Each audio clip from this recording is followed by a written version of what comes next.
So kay wala tay laing sudan, magluto ta og munggo, no? Pareha sa imong silingan nga munggo-munggo. Bitaw, joke lang, magbutang taog, butangan na to og tanglad, dili mawala nga to ang tanglad. So pakitunta mo sa kuang munggo nga nalata na. Lata pa sa imuhang amiga. Sima na to diri wala jud. Nara nga to ang munggo nga nalata na. Lata na na siya, guys. Seryoso na ta. Pakitunta mo bis sa nalata nga munggo. Atong kayon. Oh, nalata na siya. Di ba gaso-aso pa. O, mo lang ni ang ato ang lamas. Butang na nato guys ang ato ang ahos ug sibulyon ug kamatis. Butang na tanan. Maghalo lang gyapon na sa tanan no. Pero lami gyapon na. Gisa. Pati ang munggo idunod na.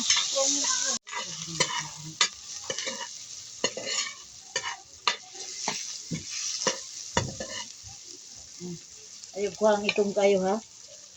Butang na nato.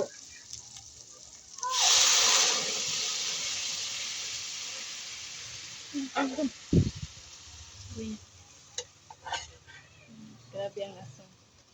Ang yabon na lang gud.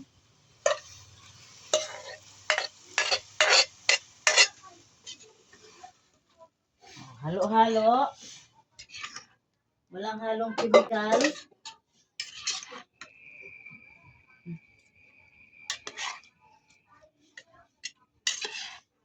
Unya na nato takluban sa nato ni unya na nato butangan og gulay-gulay. Uy, upod pa sobra eh. Binila Ginny ang gibutang. Tama na. Uy, ang dagtan. Tama na ba?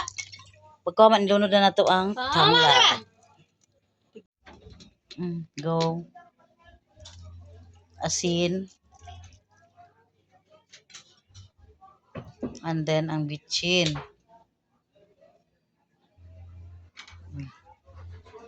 Tama na. Kaya nagbukal naman ang atong munggo. Ibutang na nato ang dahon-dahon. O, diba? Pating daghan sa dahon. Lami mang daghan og dahon. Kuha sa tagluwag. Di, wala naka-ready sa luwag.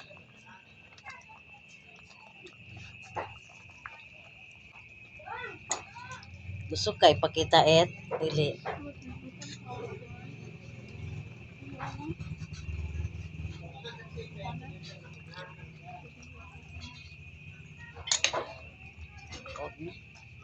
Hindi mo yan sila magbigay.